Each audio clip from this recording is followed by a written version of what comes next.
Les États-Unis et l'entité ont lancé des frappes ciblées sur les infrastructures gazières iraniennes, visant en particulier le gigantesque champ de South Pars, la plus grande réserve de gaz connue au monde.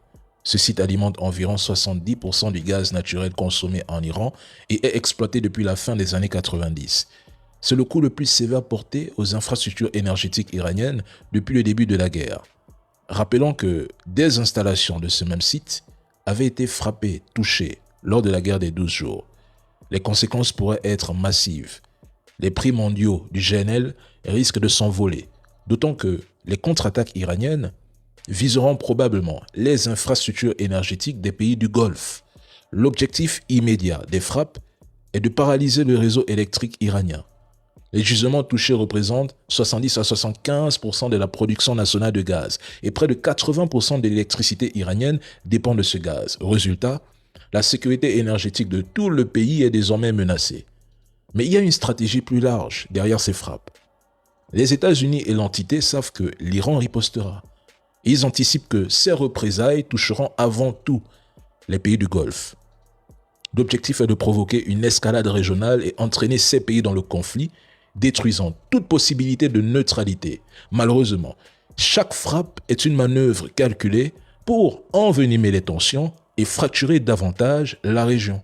L'entité vient d'engranger une nouvelle phase très dangereuse du conflit avec l'Iran. Ils viennent de frapper le plus grand gisement de gaz naturel liquéfié au monde en Iran. L'Iran a immédiatement riposté. Il a d'abord affirmé que les infrastructures énergétiques et gazières des Américains et de l'entité seront réduites en cendres. Même les Émirats qui se prennent H24 des missiles sur la gueule ont déclaré que cette attaque de l'entité était une escalade dangereuse. Immédiatement après, des explosions ont retenti à Riyad en Arabie Saoudite. Mais ce qui est vraiment chaud, c'est une attaque au Qatar sur la plus grande installation de gaz naturel liquéfié au monde. Voici une image montrant les dégâts causés par les missiles iraniens sur les installations du Qatar. Le Qatar a immédiatement réagi en affirmant expulser des diplomates militaires et de sécurité iraniens et leur ordonne de quitter le pays dans les 24 heures. Selon le Wall Street Journal, Donald Trump souhaiterait maintenant carrément stopper les frappes contre les installations énergétiques iraniennes. Donald Trump qui fait d'ailleurs même chier les Japonais. Sur une station-service au Japon, un message a été repéré: plus d'essence, merci Trump. En tout cas, malgré ce qu'on peut dire, l'Iran possède des alliés. Le Tadjikistan lui envoie une aide médicale. L'Azerbaïdjan a envoyé également 82 tonnes d'aide humanitaire. La guerre coûte énormément d'argent au camp américain. Au moins 10 radars utilisés par les États-Unis et leurs alliés ont été touchés lors d'attaques de drones et de missiles iraniens depuis le début de la guerre. La Russie appelle les États-Unis, l'entité et l'Iran à mettre immédiatement fin à la guerre. En France, les prix du carburant explosent. Chez Total, 2,09 € le litre de gasoil. Des mesures pour faire face à cette hausse des carburants ont été proposées par le politicien Florian Philippot. Un blocage des prix immédiat, la baisse de la TVA sur les carburants à 5,5%, la levée des sanctions contre la Russie pour accéder à des hydrocarbures bon marché et le retrait de la France des conflits en Ukraine et en Iran. Qu'est-ce que vous en pensez? Il y a moins d'une heure,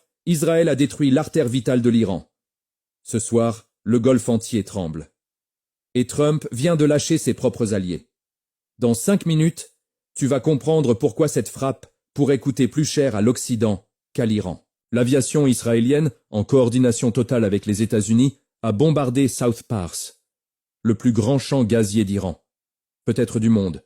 Et ce soir, 80 millions d'Iraniens risquent de plonger dans le noir. Écoute bien, parce que ce que je vais t'expliquer va tout changer. On va voir ensemble pourquoi cette frappe est différente de tout ce qu'on a vu avant. Pourquoi le Qatar et l'Arabie Saoudite reçoivent un avertissement. Et surtout, pourquoi Trump vient littéralement d'abandonner ses propres alliés arabes. Reste jusqu'à la fin, parce que la dernière info est explosive. South Pars, Bushehr. Tu as peut-être jamais entendu ce nom, retiens-le. Parce que c'est littéralement le cœur battant de l'économie iranienne. Ce champ gazier, partagé avec le Qatar, fournit 70 à 75% des besoins quotidiens en gaz de tout l'Iran. Il alimente 80% des centrales électriques du pays. Il génère les devises qui font tourner l'État. Il produit le carburant pour les voitures. Tu détruis ça. Tu ne frappes pas une installation militaire. Tu frappes le quotidien de 85 millions de personnes. L'électricité, le chauffage, l'essence, l'économie entière. Mais la vraie question, c'est pas pourquoi l'Iran, c'est pourquoi maintenant. Parce que la première phase de cette guerre a échoué. Et personne ne te le dit clairement dans les grands médias. Israël et les États-Unis ont essayé de faire tomber le régime iranien de l'intérieur. Échec.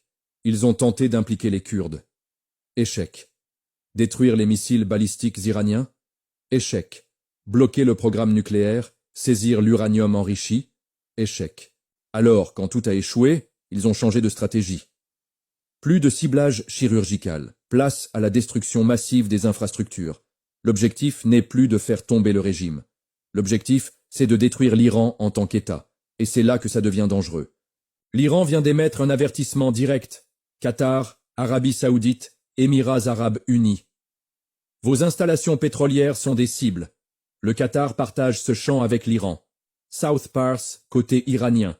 Northfield, côté qatari.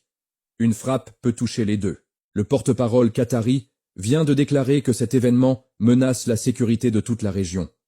On parle d'un choc énergétique mondial. Les médias israéliens annoncent « Les États-Unis et Israël vont fermer le détroit d'Ormuz au trafic mondial, bloquer les exportations iraniennes. » Mais voilà l'info que j'ai gardée pour la fin, celle qui change tout. Avant-hier, à la Maison-Blanche, un journaliste interroge Trump. Trump répond, textuellement, « On s'en fout, on a fait un super deal. Même si je savais qu'il ciblerait que le Golfe, je n'aurais pas arrêté. » Lis bien ce que tu viens d'entendre. Le président des États-Unis dit ouvertement qu'il abandonne ses alliés arabes à l'Iran. Il ne déploiera pas les défenses aériennes pour protéger le Golfe. Il protège Israël. Point final. C'est une trahison explicite. Alors voilà où on en est. Israël vient de frapper le cœur de l'Iran. L'Iran menace le Golfe. Trump a dit qu'il s'en fout. On est peut-être en train de vivre le début d'une recomposition totale du Moyen-Orient. Pas une crise, une rupture historique. La seule question. Est-ce que les pays du Golfe vont subir ou utiliser leur vraie carte de pression? Dis-moi ce que tu en penses. Le Mossad nous a montré avec le Mossad, on nous a dit que Benjamin Netanyahou n'est pas mort, qu'il est vivant. Après sa sortie, où il était en costume bleu, après sa sortie, où il était en costume bleu, je parle de Benjamin Netanyahou, le Mossad a fait 2 autres vidéos. Une première vidéo dans un café où il allait et puis où il a montré ses doigts. Il dit, on dit que j'ai 6 doigts, j'ai pas 6 doigts, j'ai mes 5 doigts. Je vais vous faire, bon, on va parler de ça. Et puis, après, il était avec d'autres personnes et puis il parlait avec eux. Le Mossad, pour ceux qui ne le savent pas, je le répète, c'est le service de renseignement israélien. Le plus criminel au monde, plus dangereux que la CIA, plus dangereux que le FSB, plus dangereux que le SBU ukrainien. Alors,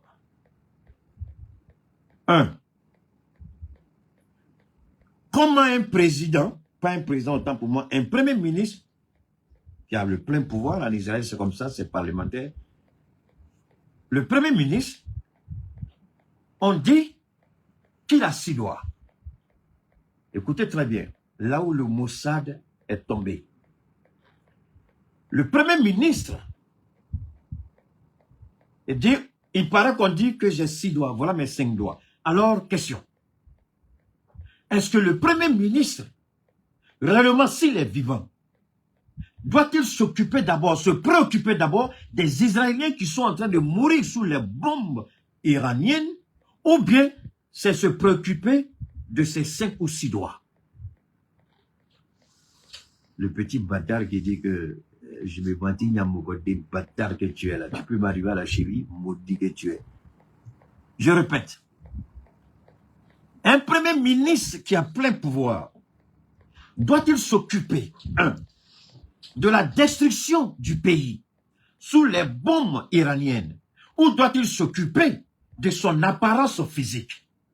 Mossad, le renseignement le plus criminel au monde. Vous voyez? Ça, c'est la première, ça, c'est le bon sens. Je ne suis pas allé à l'école de renseignement, mais au moins, ça, c'est le bon sens. Deuxièmement, le Premier ministre, s'il est vraiment vivant, après qu'on ait dit qu'il a 6 doigts, les Iraniens sont en train de mourir sous les bombes. Les Israéliens, autant pour moi. Pourquoi n'est-il pas allé, comme d'habitude, on le connaît, sur les sites de bombardement? Pourquoi n'est-il pas allé là-bas? Pourquoi n'est-il pas allé dans les hôpitaux? Pourquoi c'est dans un café? Pendant que son pays est sous le feu, c'est dans un café qu'il est. Waouh! Ou c'est un premier ministre inconscient, ou c'est un lâche, ou il est mort, on le sait encore. Voilà pourquoi Israël a frappé, je crois, quelque part, disant que le responsable de la sécurité nationale iranien était là-bas. Donc, ils l'ont tué. Ils l'ont tué. Quelqu'un m'a prêté un bon nom ici. Il prend son café. Donc, on veut maintenant distraire les gens. On veut nous amener à aller, parce que c'est l'un des piliers du régime iranien. Israël dit, on a bombardé, on l'a tué. C'est dit, laissez Benjamin Netanyahu, c'est plus votre problème. On a tué un cadre iranien. Allez-y, regardez là-bas. On n'ira pas. Montrez-nous Benjamin Netanyahu. Donne-moi une seconde. Il y a un bâtard, Vincent Nyamoukodé, fils de pute, enfant de capote percée, bâtard mille fois. Sors de mon direct, maudit que tu es. Moi, je suis là pour te mettre au pas, bâtard mal élevé. Alors donc, je continue. Je continue. Parce qu'aujourd'hui, là, c'est doux. Il y a un petit bâtard qui souffre. Et moi, ça me fait plaisir. Il donne l'argent à la France et puis il vient écouter ce qu'il n'a pas envie d'écouter. Donc, il sort, je l'allume. Je n'ai pas le banni. Il sort, je l'allume. Il sort, je l'allume. Comme c'est un petit bâtard, il va écrire. Mais moi, je vais te dire bâtard jusqu'à ce que je finisse. Parce que tu n'as pas gâté mon direct. Je te dis bâtard et puis je reprends le fil normal de mes idées. Alors donc, on dit que ce tyrannien est mort.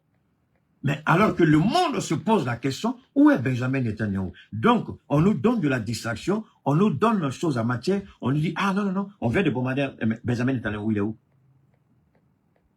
Benjamin Netanyahu, s'il n'est pas mort, tel que nous le connaissons, tel que nous avons appris à le connaître et à le suivre en temps de guerre, il aime se pavaner sur les sites bombardés. Il aime se faire accompagner par les éléments du Mossad et les éléments des premiers secours sur le terrain pour lui donner plus d'informations. Comme un premier ministre, on dit qu'il a 6 doigts, mais il y a un cabinet de guerre qui se tient. Il n'est pas là-bas, mais il sort pour nous dire qu'il a 5 doigts. Mais il y a un cabinet de guerre, et pendant le cabinet de guerre, il n'est pas là-bas. Même Alassane Ouattara, pathétique et pitoyable, menteur, corrompu, assassin et voleur, il nous a fait ce jeu-là avec Amadou Gon Coulibaly qui repose en paix. Mais on a regardé, on dit, hé Ouattara, ce que tu fais, c'est pas bon. Gon, faut pas te moquer de Dieu, il faut te reposer. Gon est venu, pape, il a cassé la pipe. Oh, mais Ouattara n'a pas fait ça avec Gon. Ils ont fait une visioconférence, non? Ouattara était assis dans son bureau, bien content, la RT même nous montre ça, et puis Gon était sapé quelque part là-bas. Ils ont fini, ça n'aide pas. Gon a fait deuxième chute encore. Ils ont dit, mais président, pourquoi tu fais ça? Les docteurs de Gon disent, mais pourquoi tu fais ça? Les gens disent, mais président, pourquoi tu fais ça? Les docteurs de Gon Coulibaly lui disent, pourquoi tu fais ça? Donc, il y a tellement de petits bâtards aujourd'hui là. Nyamogodi, allez-y, laver caleçon sale de vos mamans. Bâtard que vous êtes. Alors donc, on dit, mais président, il faut laisser Gon se reposer. Mais Ouattara avait un agenda politique. Il a sacrifié Gon Coulibaly. Il a vendu l'âme du monsieur. Il l'a sacrifié. Donc, Trump lui-même, voilà 2 éléments essentiels qui vous permettront de comprendre si Benjamin Netanyahu est vivant ou pas. Les envoyés de Trump n'ont jamais été reçus.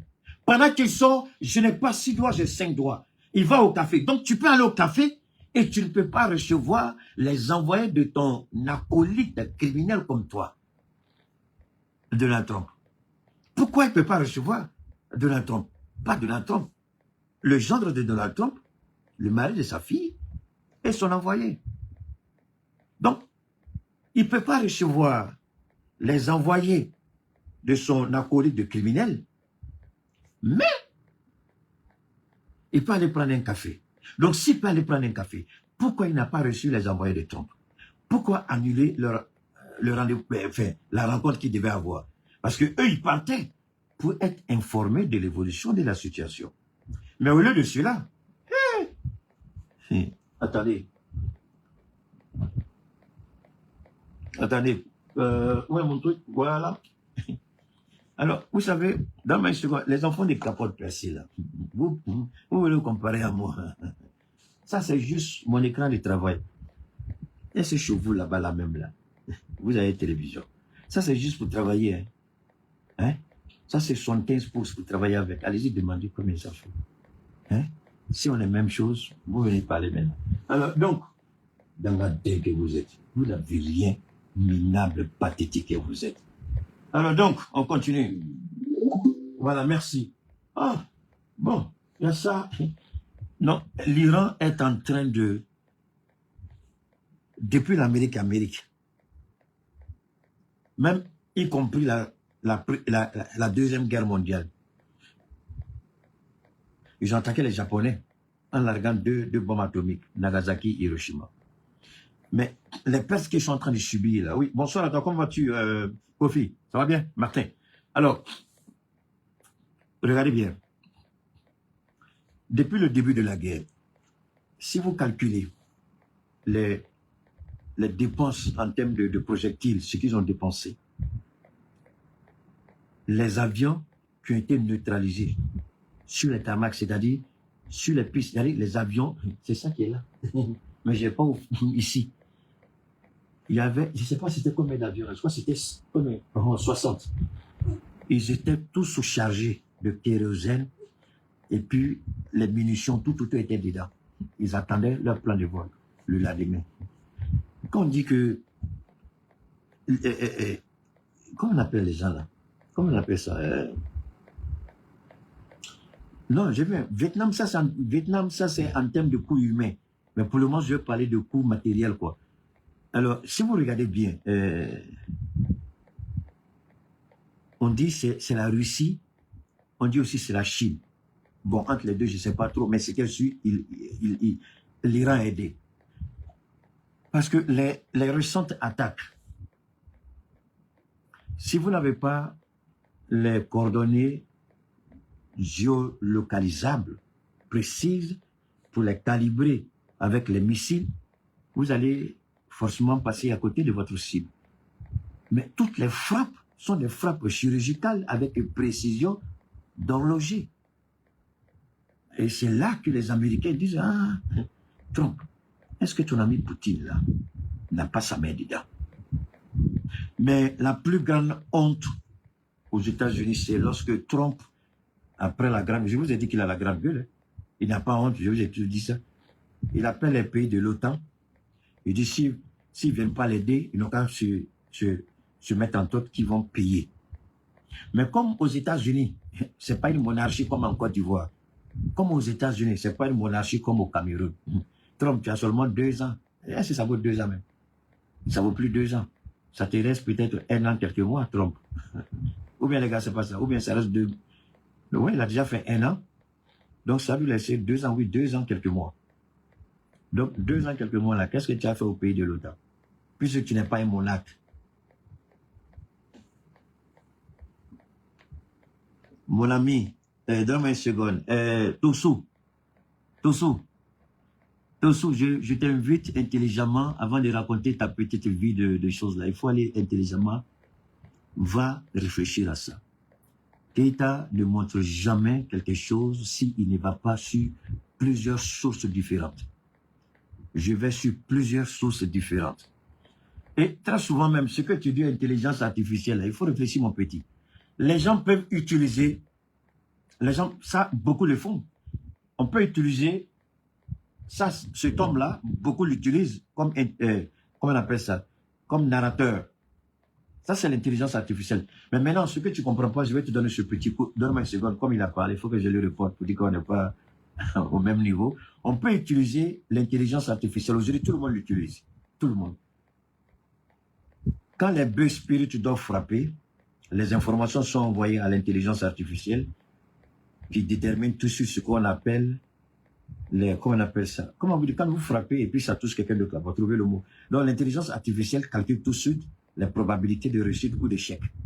Donc aujourd'hui, là, mon ami, Il n'y a pas quelque chose au monde qui ne marche pas à intelligence artificielle. Tout ce que je fais moi-même là, c'est avec intelligence artificielle. Tous les téléphones que j'ai, c'est avec intelligence artificielle. Ma télé, c'est intelligence artificielle. Donc, il n'y a pas quelque chose de nouveau que tu as dit. Ça, c'est deuxièmement, merci beaucoup, effet collatéral. Merci beaucoup, les gars. Deuxièmement, ce que tu dois savoir, on peut utiliser une intelligence artificielle pour faire une narration vraie. C'est-à-dire les informations sont correctes, mais on permet à l'intelligence de faire la narration. Bon, si tu ne sais pas faire la distinction entre tout ça, je suis désolé, je dois faire cette précision parce que beaucoup de gens passent à côté souvent.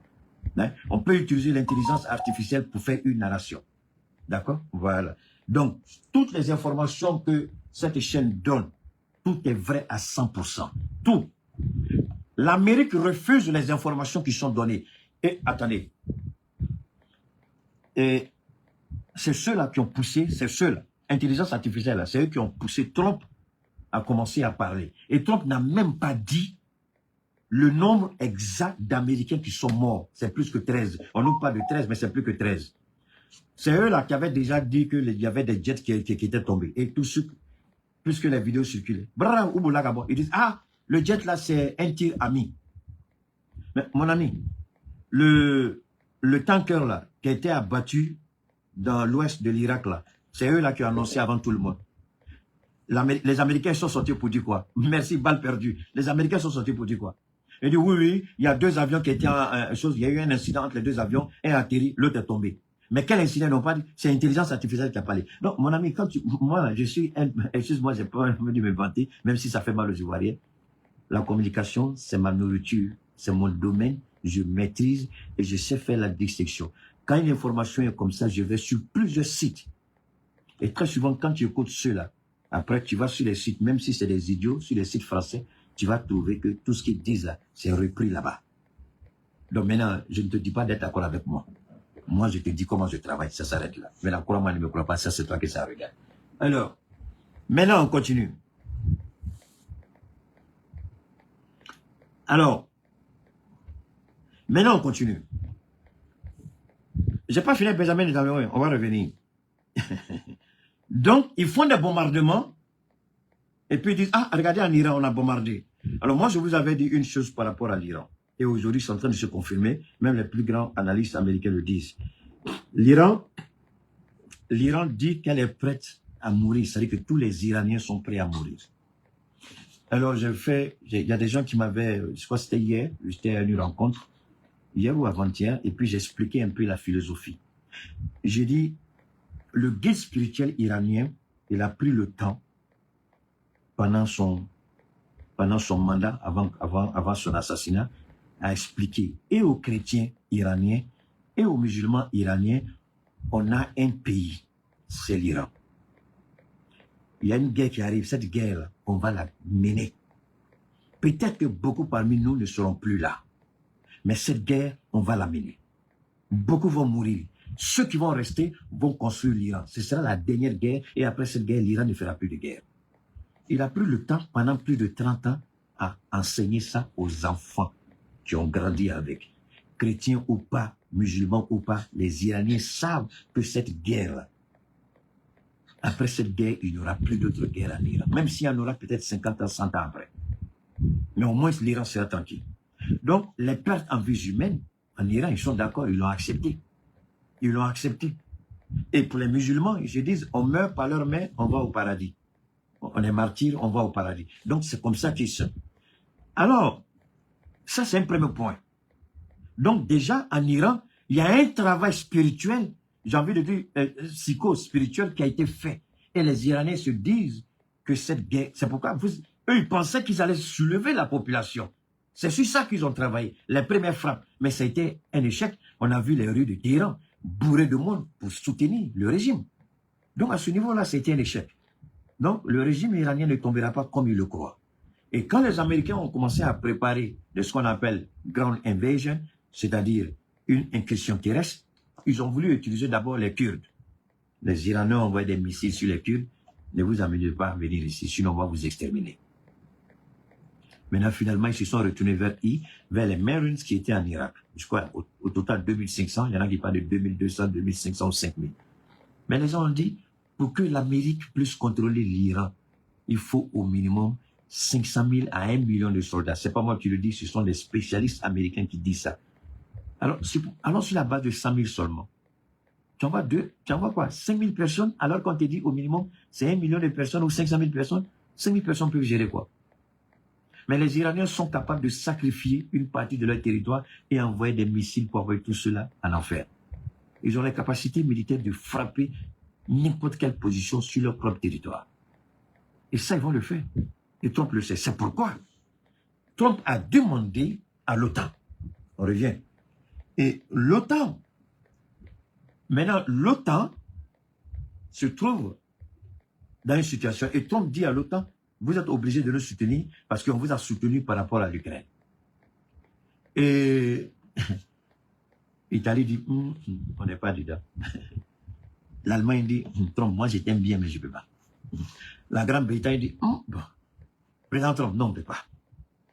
La France a joué le jeu de la Chine et puis l'Inde. Macron a joué le jeu de la Chine et de l'Inde.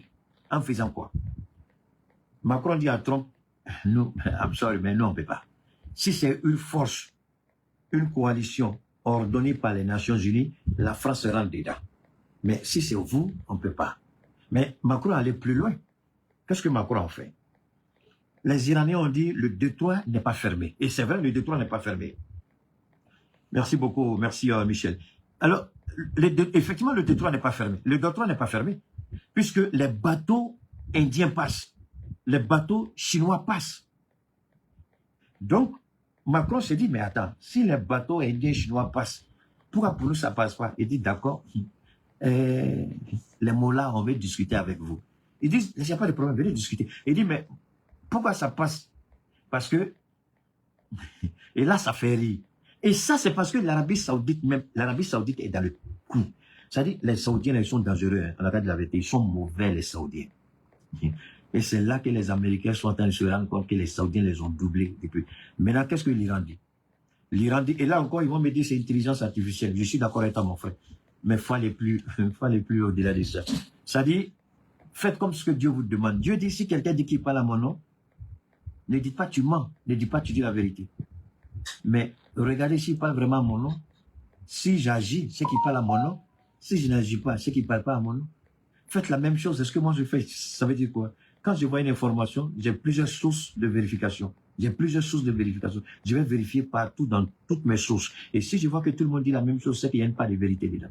Même si officiellement elle n'est pas dite, je sais que tôt ou tard, ils vont en parler.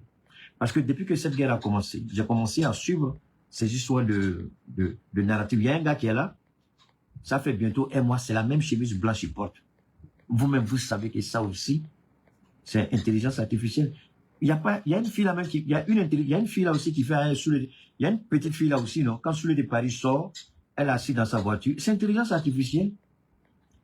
Elle est dans sa voiture et puis elle parle de Soulé. Mais là aussi, mon frère, est-ce que tu as refusé d'aller écouter Soulé? Parce qu'il y a une fille qui est là, c'est intelligence artificielle. Aujourd'hui, là, il y a intelligence artificielle, elle est en train de tout mélanger. Mais à toi de faire le bon triche. Quand tu écoutes, comme ça te paraît intelligent, oh, c'est faux. Je suis désolé, c'est toi qui es dans le faux, c'est pas eux. Parce que quand ils disent, va sur plusieurs sources d'informations, il faut aller vérifier. Moi, sur les Américains, quand j'écoute cela, par exemple, il y a des gens comme Joe Rogan, qui est l'as de la communication aux États-Unis. Il y a Candace Owens, la jeune dame américaine là, qui a mis Macron et sa femme au dehors. Là. Il y a Joe Rogan, il y a elle. Il y a, comment on appelle ça? Il y a Chris, non, il y a chose, comment on appelle ça? Il y a deux anciens analystes de la CIA qui eux aussi font des... Donc, quand tu vas, eux ceux-là prennent leurs informations là-bas et puis ils mettent dans la bouche de l'intelligence artificielle pour parler. C'est eux les premiers qui donnent l'information. Maintenant, comment ils arrivent à avoir ça? Parce qu'ils ont encore des entrées dans le renseignement américain. Est-ce que Trump est fou pour venir dire aux Américains qu'on a perdu 60 avions? Moi, je vais vous donner un autre exemple simple. Voilà la photo ici. Je vais vous montrer la photo. J'espère pouvoir vous montrer la photo. Voilà, c'est ici. Attendez, je vais voir. Je pense que j'ai la photo ici. Je crois que je dois avoir la photo ici. Voilà, je dois avoir la photo ici. Alors, est-ce que vous savez que quand les premières personnes à avoir parlé du bombardement de l'aéroport Ben Gurion de Tel Aviv, le plus grand et le seul aéroport international en Israël. Mais c'est ceux-là les premiers qui ont dit. Mais après, qu'est-ce que j'ai fait? Après, je suis allé, voilà ça ici. Après, je suis allé sur Google. Et Google a publié tout. Voilà les images que Google a publiées. Mais pourtant, mon ami, c'est intelligence. Toi qui es sur YouTube, là, tu dis intelligence artificielle, là. Voilà ça ici. Va sur Google et puis il faut taper.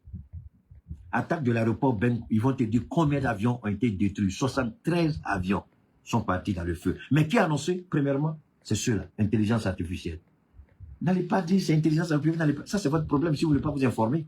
L'information qu'elle a, allez-y vérifier. Et moi, c'est ce que j'ai fait. Je suis allé, voilà.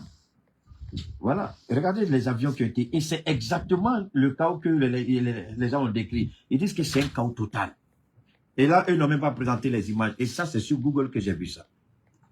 Donc, je ne dis pas qu'ils disent toujours vrai, mais s'il y a une information qui vous a accroché, allez partout et puis essayez de voir s'il y a de la vérité dedans. S'il n'y a pas de vérité dedans, en ce moment, ils disent la vérité. Mais comme on t'a dit que tout ce qui est intelligence artificielle, c'est faux. C'est ce qu'on t'a dit. Pourquoi tu ne jettes pas ton téléphone alors? Parce que ton téléphone aussi, c'est intelligence artificielle. Hein? Si tu ne jettes pas ton téléphone, pourquoi tu vas jeter les informations? Il faut juste avoir le courage d'aller fouiller de gauche à droite pour savoir, c'est tout. Alors donc, c'est pas une question d'allier, mon ami. Il faut bien écouter, comment on appelle ça? Michel, c'est pas une question d'allier. Et puis, Michel, attends, soyons d'accord. Attends, tu vas laisser passer ton ennemi devant ta porte, alors que tu sais que s'il passe, il va jeter une grenade chez toi. Pourquoi tu vas le laisser passer? Hein, Michel, toi aussi. Voilà. Bon, mon ami Michel, comme tu es intelligent et que tu crois que tu connais l'intelligence artificielle, là, moi je trouve que c'est parce que tu es bête. Sinon, si moi je ne comprends pas, tu fais quoi dans mon direct? Là, tu connais là. Mais il faut aller faire ton direct et puis tu as prouvé que tout ce que je dis est faux. C'est là que moi je vois la force d'un homme. Va dans ton truc. Il y a quoi? Va, hein? C'est quoi? C'est Michel, c'est ça? Michel Basso. Mon ami, si tu es vraiment sûr que tu es garçon et tu connais, pourquoi tu ne m'invites pas dans un débat contradictoire sur l'intelligence artificielle? Les gars, c'est pas ça. Si tu es garçon, il faut chercher l'application que tu veux. Et puis tu me lances des défis devant le monde sur l'intelligence artificielle. Si je finis avec toi, ton caleçon va tomber. Est-ce que tu me connais? On va faire notre direct ici. Vous venez, c'est pas là mon direct, tu vas venir montrer que tu connais. Tu vaux rien parce que tu es minable. Sinon, quand tu as vu ça, ton premier truc, c'est quoi? Ton premier réflexe, c'est quoi? C'est de faire des interventions pour dire aux gens, voilà les erreurs. Mais c'est ce que les petits blancs font. Tu vois, c'est eux qui font ça. Ils sortent avec les informations et puis ils démontrent par A plus B que c'est pas bon. Maintenant, tu es là, c'est pas là, direct des gens, tu viens raconter ta vie de merde avec ta gueule, tu pues la merde et c'est pas quand même parler ici. Hein? Il faut dégager de mon direct là, idiot. Tu sais même pas de quoi il s'agit. Alors donc, on continue. Tu m'énerves, je te bannis. Si tu connaissais là. Mais c'est ça. Vous, l'Africain, c'est ça. Il est incapable d'apporter quelque chose de plus, mais il est prêt à dire aux autres qu'ils ne sont pas bons. Voilà l'Africain. Voilà. Ça, c'est le prototype de l'Africain. Ça, c'est ce qui empêche l'Afrique d'aller de l'avant. C'est ce qui empêche l'Afrique d'évoluer. Maintenant, si tu sais que les gens vont regarder l'intelligence artificielle, pourquoi tu ne fais pas une directe et puis expliquer aux gens? Il y a un Chinois qui fait ça. Il y a un Chinois qui est très fort dedans. Il vient donner des cours gratuits. Si tu connais, tu dis tu es garçon, tu es enfant de ta maman là. Il faut sortir, bâtard que tu es là. Allez donc, on continue. Donc, maintenant, il y a eu cette situation avec, je répète, avec Israël. Les avions 73, l'aéroport Ben Gurion, on va revenir là-dessus. Benjamin Netanyahu, on termine rapidement avec lui. S'il n'est pas mort, Benjamin Netanyahu, s'il n'est pas mort, pourquoi n'a-t-il pas assisté au... Je vais voir si je peux retrouver rapidement ce truc-là pour vous. Si Benjamin n'est pas mort, pourquoi il n'a pas assisté au conseil de cabinet qui a eu lieu juste avant qu'il ne vienne s'exhiber qu'il a 5 doigts? Pourquoi il n'a pas assisté au conseil de cabinet? Pourquoi? Non, c'est un idiot, laissez-le, c'est une merde ivoirienne, laissez-le. Si les garçons n'ont qu'à sortir pour montrer aux gens qui connaissent, il n'y a pas de c'est pas direct des gens à vos gueules pourries là, vous venez parler. Montrez que vous êtes à la hauteur. Alors, pourquoi Benjamin Netanyahu n'a pas assisté au conseil de guerre? Pourquoi le conseil de guerre a été présidé, dirigé par le ministre de la Défense et le premier ministre lui-même? Et moi, j'ai honte à la place de, comment on appelle ça, du Mossad. J'ai honte à la place du Mossad. Pourquoi le Mossad se livre à un tel jeu? Ça veut dire que la vie humaine n'a aucune importance, aucune valeur pour le Mossad. Pourquoi le Mossad perdrait son temps à prouver que Benjamin Netanyahu n'a pas 6 doigts à 5 doigts? Il va prendre son café. Il va prendre son café, il est incapable de recevoir les envoyés de Trump. Il est incapable d'assister au conseil de guerre. Mais il a le temps pour aller prendre un café. Ça, c'est quel chef militaire, ça? Parce que c'est lui qui est. Voilà ça ici. Je vais vous montrer, je pense pouvoir vous montrer ça. Where is Netanyahu? Is Israel's prime minister? On va suivre ça ici.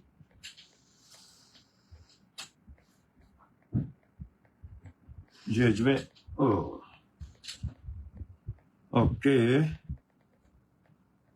Tout le monde, on va rapidement revenir ici.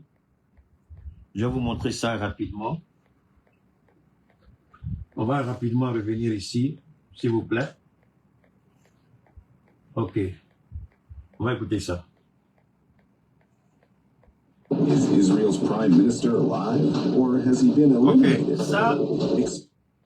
Ça, ce sont des anciennes vidéos. Je répète, ce sont des anciennes vidéos.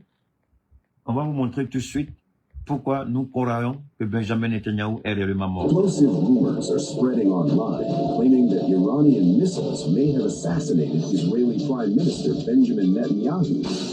This followed Netanyahu's noticeable absence from the latest Israeli Military Council meeting. The meeting took place. Alors, vous voyez ça, je vais vous montrer ça que je voulais vous montrer. Ici, voilà. J'espère, oh non, au niveau de, vous n'allez pas, ok, d'accord. L'autre côté, là-bas, là, vous ne voyez pas sur votre écran, c'est le chef d'état-major des forces armées. Lui, celui qui est au milieu, là, c'est le ministre de la Défense. Et celui-là, je crois qu'il doit être le chef des opérations. En temps normal, cette place, en temps normal, ici, c'est la place de Benjamin Netanyahu. En temps normal, c'est sa place. Alors, il n'est pas mort, il va dans un café, je vais vous montrer tout à l'heure. Mais ici, la vie de la nation dépend. Ici, il faut planifier. Surtout que Israël a lancé un appel aux Américains et Israël a dit que nous sommes à court d'intercepteurs. C'est-à-dire, Israël n'a plus suffisamment d'intercepteurs. Si le conflit va au-delà de 2 semaines, c'est-à-dire que on a déjà fait pratiquement, on est dans la 3e semaine. Si on va dans un mois et demi, Israël n'aura plus un seul missile à tirer. C'est fini. Donc, ils ont, comment dire ça? Ils ont, dans la nuit, dans la précipitation, ils ont ordonné, il y a des provisions militaires, ils ont ordonné, je crois, ils ont signé un chèque de 5 milliards, je crois, 5 milliards de dollars. Ils ont signé ça rapidement et demandé aux Américains de faire tout pour que Israël puisse avoir très rapidement les patriotes et puis les TAD. Mais en réalité, ça aussi, ça nous permet, nous qui commentons l'actualité, de nous informer. Et dans nos recherches avec l'intelligence artificielle, on nous a expliqué que les États-Unis, les missiles patriotes, ils ne peuvent pas produire, je crois, plus de 96 ou bien 100, mais en tout cas, ils ne peuvent pas produire 200 missiles patriotes par mois. Ils ne peuvent pas. Ils n'ont pas les capacités pour faire ça. Même s'ils ont la volonté, les moyens sont là. Parce que, en fait, ce qu'ils font,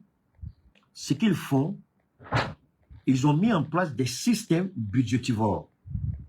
Ils ont des missiles qui coûtent des yeux de la tête, mais ils n'ont jamais planifié qu'un jour, ils allaient se trouver face à une réalité, celle de l'Iran. On a écouté, aujourd'hui, il y a eu beaucoup de démissions à la Maison-Blanche. Il y a eu 2 ou 3 personnes qui ont démissionné à cause de cette histoire. Parce qu'ils ont tous dit qu'ils ont averti Trump, il a refusé. Et ce qui est pire encore, Ah, vraiment. Donne-moi une seconde. Donne-moi une seconde. Alors, ce qui est intéressant, je continue. Ils ont mis en place des systèmes, je répète, budgétivores. Des missiles, des systèmes de défense qui coûtent des yeux de la tête.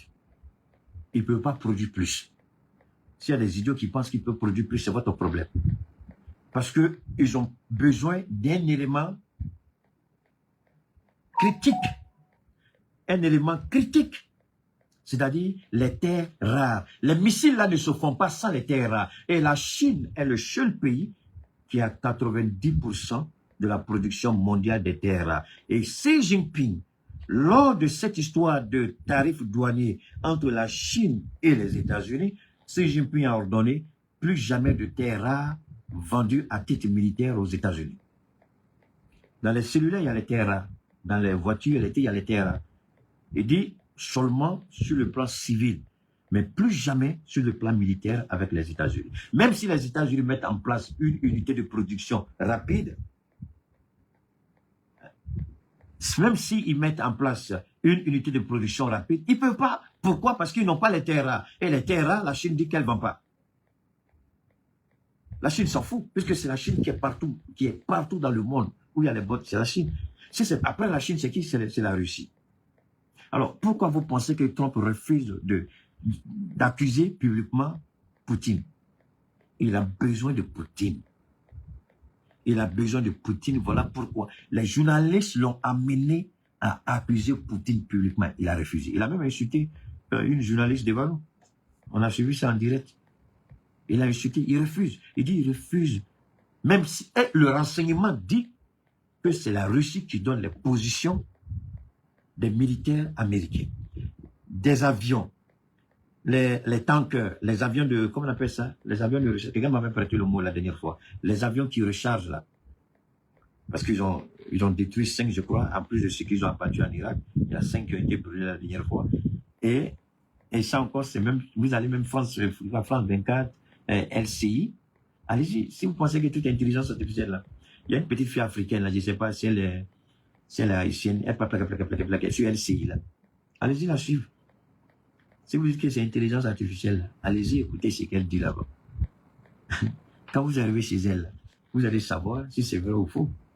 Donc aujourd'hui, Trump, 1, il a un problème avec le temps. 2, j'ai un problème avec les munitions. Je m'arrête encore là. Ceux qui disent intelligence artificielle. Les premiers qui ont annoncé que l'Amérique est allée récupérer les missiles patriotes en Corée du Sud et au Japon, en Taïwan. Jusqu'à les Taïwanais ont filmé le départ des missiles patriotes de leur pays. Mais ça, c'est l'intelligence artificielle qui a dit avant tout le monde, non? Merci beaucoup, avion ravitailleur. Merci infiniment, les gars. Merci pour votre contribution. Donc, les avions ravitailleurs, là, il y a un qui a été bombardé en Irak. Il y a 5 qui ont été brûlés. Hein? Qui a dit, premièrement, à ma connaissance, que les Américains sont... Pour moi, je pensais que c'était mensonge. Jusqu'à ce que l'information soit reprise partout, jusqu'à ce que les Français même en parlent dans leurs journaux. Les Américains sont allés récupérer les patriotes dans ces 3 pays-là, parce qu'eux-mêmes, ils n'en ont plus. Mais pendant ce temps, même intelligence artificielle, c'est eux qui ont dit que l'Iran va bombarder les pays du Golfe. Et l'Iran les a bombardés. Au début, on nous a fait croire que c'était des mensonges. Parce que c'est ce que l'administration Trump voulait. Et pourquoi les gens ont démissionné? Parce que Trump refuse de reconnaître que l'Amérique est en train de perdre la guerre. L'Amérique est en train... Merci beaucoup. L'Amérique, la Corée du Sud aussi. L'Amérique est en train de perdre cette guerre. C'est vrai. Quand vous regardez le coup, et après la guerre,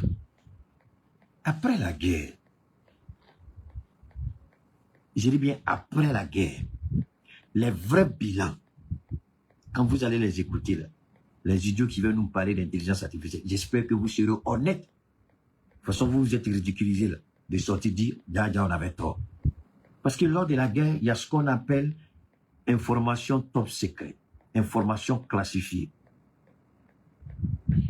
C'est après la guerre que la commission de défense peut demander que certaines informations soient déclassifiées pour savoir ce qui s'est réellement passé. Pendant la guerre, il y a des informations classifiées. Je suppose que vous êtes aussi intelligent pour comprendre ça. Vous qui venez m'attaquer là, j'espère que votre intelligence vous dit ça aussi. On n'est pas la même chose, je vous en prie, ne venez pas vous égaler à moi, vous êtes trop petit. Donc, les informations classifiées ne permettent pas de savoir l'ampleur des dégâts. Et c'est l'intelligence artificielle aujourd'hui qui nous donne une idée approximative des dégâts. Je vous ai dit, dès les premiers jours de cette guerre, j'ai dit, moi, je ne viendrai jamais exposer les pertes de l'Iran. Parce que j'ai décidé de soutenir l'Iran. Donc ne comptez pas sur moi pour vous montrer les images de l'Iran, de Téhéran, les immeubles. J'ai dit non. C'est faire une faveur à ceux que nous combattons. Parce que ceux que l'Iran combat aujourd'hui, ce sont les mêmes que nous combattons. Israël n'a jamais été un bon partenaire. Israël, aujourd'hui, a des informations qui sortent sur Israël, le gouvernement, les rabbis, mais quoi là. C'est dangereux. Parce que dans leur entendement, dans leur subconscient, ou dans leur, même pas inconscient, c'est-à-dire depuis le subconscient, inconscient, conscient, pour les Israéliens, nous sommes des sous-êtres. Ils sont des choisis de Dieu. Et à cet effet, puisque Dieu a dit, vous ne serez pas les derniers, mais les premiers. Vous ne serez pas la queue, mais la tête. Donc, cette doctrine-là est ancrée dans leur tête. Mais, c'était une promesse de Dieu par rapport à son serviteur Abraham qu'il avait honoré. Mais ceux que nous voyons aujourd'hui, ce sont des criminels de guerre. Ils ne rentrent pas dans cette bénédiction. Mais la parole de Dieu est claire. Moi, je ne vais pas enseigner quelqu'un là-dessus, mais les fractions qui me viennent en tête, aussi bien dans la Torah, la Bible et le Coran, Dieu dit, moi, j'étais prêt à te frapper, j'étais prêt à te jeter en enfer. Mais parce que tu as révisé ton comportement, parce que tu as accepté de te soumettre à la volonté de Dieu, alors je renonce à ce que j'avais prévu contre toi. Allez-y, demandez à vos prédicateurs si vous voulez. Donc, Dieu peut dire, j'avais décidé de t'élever, mais à cause de ce que tu as fait là, voilà ce que je peux faire de toi. Il peut dire, j'avais décidé de te détruire, mais à cause de ce que tu as fait, à cause de ce bon, je ne le ferai plus, je vais t'élever. Mais c'est le même Dieu qui dit tout ça. Donc, Israël n'est pas dans ça. Parce que Israël aujourd'hui, ce sont des génocidaires, des criminels. Vous ne pouvez pas être enfant de Dieu et voir ce que Israël fait au Liban, en Palestine, à Gaza, et puis fermer les yeux. C'est pas possible. C'est pas possible. Ce n'est pas possible. Vous ne pouvez pas voir les crimes odieux d'Israël en Palestine et prétendre que ceux-là, ce sont des choisis de Dieu. C'est faux. C'est pas possible. Parce que Dieu nous accorde, Dieu nous enseigne la miséricorde. Vivre ensemble. Dieu nous l'enseigne. Mais Israël ne manifeste aucune pitié. Eux, c'est la puissance de feu. Tuer, détruire. Voilà leur philosophie. Voilà leur doctrine. Ça, c'est pas la doctrine de Dieu. C'est pas ce que Dieu a demandé. Sinon, nous tous, on ne serait jamais là aujourd'hui. On serait morts il y a longtemps. Alors, maintenant, est-ce que Benjamin est mort? Benjamin est mort, je le dis. Maintenant, il peut te ressusciter.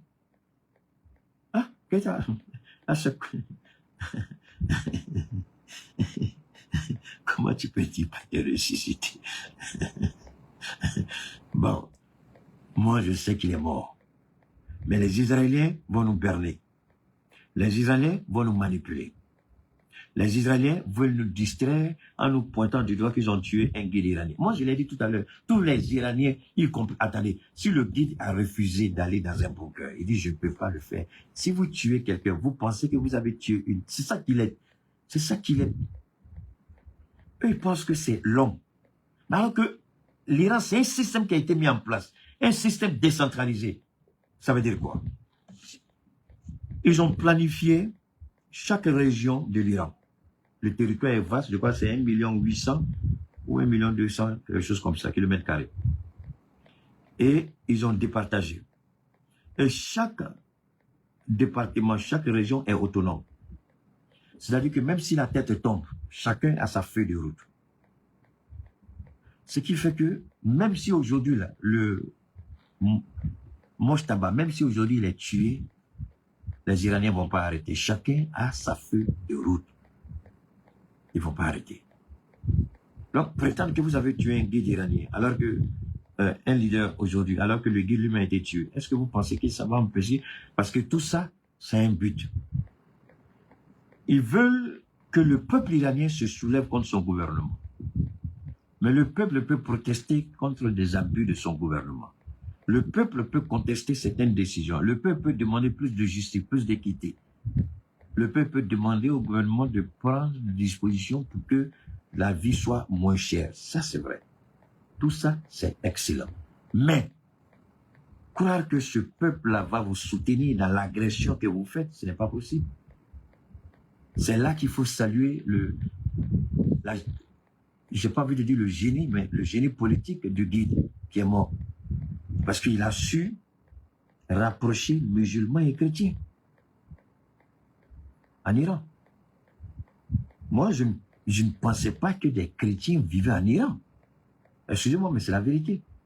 Jusqu'à ce que je tombe sur des vidéos qui remontent il y a des années, où le guide, il a fait ça de façon continue. Chaque fois, il allait voir les familles chrétiennes, il mangeait là-bas. Mais on a des frères musulmans ici, là, des petits ratés qui ne comprennent pas grand-chose. Ils disent qu'il ne faut même pas manger une nourriture qu'une femme chrétienne prépare. Mais pourtant, quand ta maman ou ta soeur ou ta femme va au marché, là, aubergine qu'elle achète, là, tu crois qu'ils savaient qui elle achète? Le poisson, là, tu crois qu'ils savaient qui elle achète? Le piment, là, tu crois qu'ils savaient qui elle achète?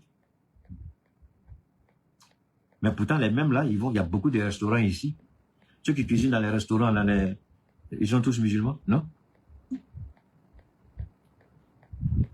Il y a des restaurants ici. Et plein de Maliens, il y a des restaurants ivoiriens où les Maliens, tu vois, ils sont pleins pour manger quoi, la mélateke. Il y en a plein. Mais ce n'est pas des musulmans, ce sont des chrétiens.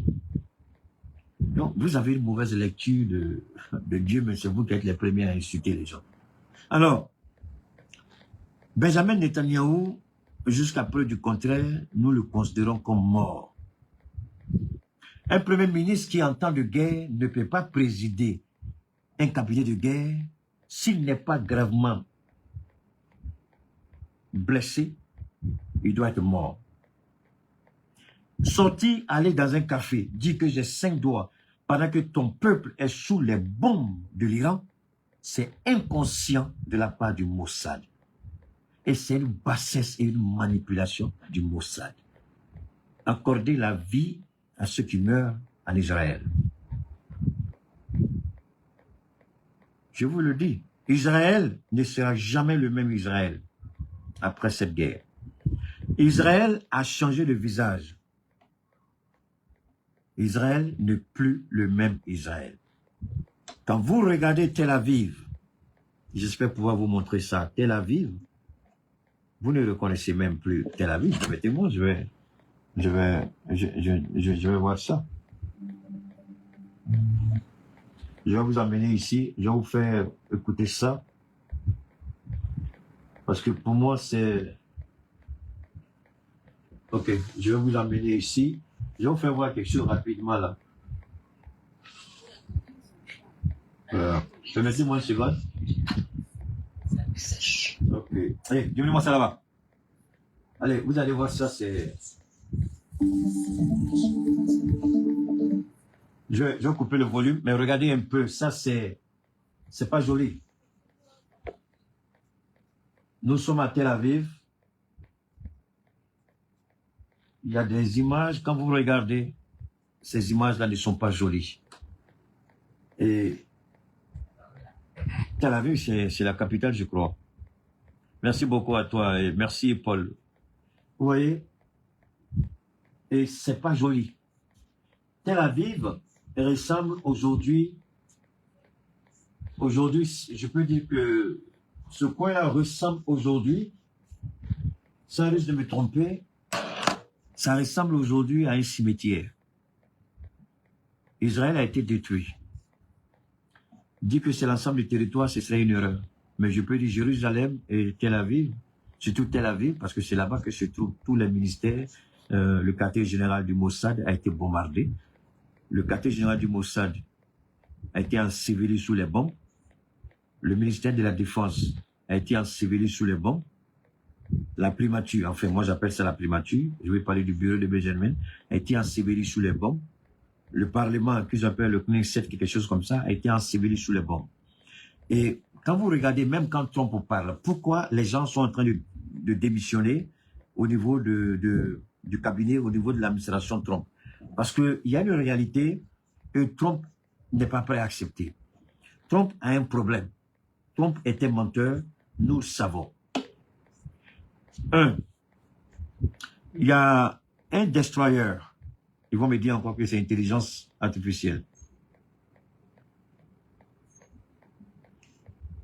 Donne-moi une seconde, je pense qu'il y a tellement d'idiots ici, il ne faut même pas répondre. Il faut juste supprimer les bêtises qu'ils écrivent ici. Siloué, ça va? Ok, Siloué, tu es forgeron. Ok, d'accord. Merci beaucoup, Siloué.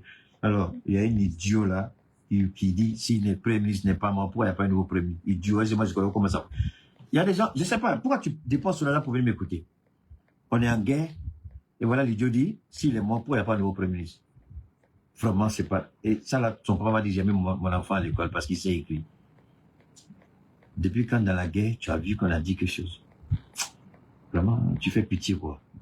Tu réponds même la tête, tu fais pitié. Alors,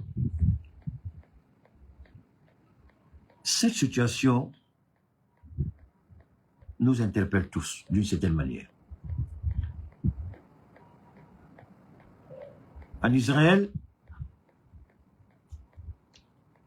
jamais ils vont accepter la défaite. C'est pourquoi ils ont signé, je crois c'est avant-hier nuit, un chèque, je crois, de 5 à 6 milliards de dollars pour rapidement envoyer encore. Mais le problème, c'est qu'il n'y a même pas de stock. Il faut fabriquer. Pendant ce temps, qu'est-ce qu'il faut faire? Il faut négocier un cessez-le-feu. Si vous ne négociez pas le cessez-le-feu, comment? Si vous n'avez plus rien, l'Iran va tout raser. Alors que l'Iran dit, je n'ai pas fini cette affaire des détroits d'Ormuz, il y a quelqu'un qui a dit que c'est bateau d'alliés. Je vais expliquer donc tout de suite cette affaire d'alliés-là. Parce qu'il y a un coup que j'étais sur le point d'expliquer, et puis il y a des idiots qui m'ont énervé, ces petits ratés d'Ivoiriens-là, qui ne connaissent rien, pas et tous, mais les plus bêtes.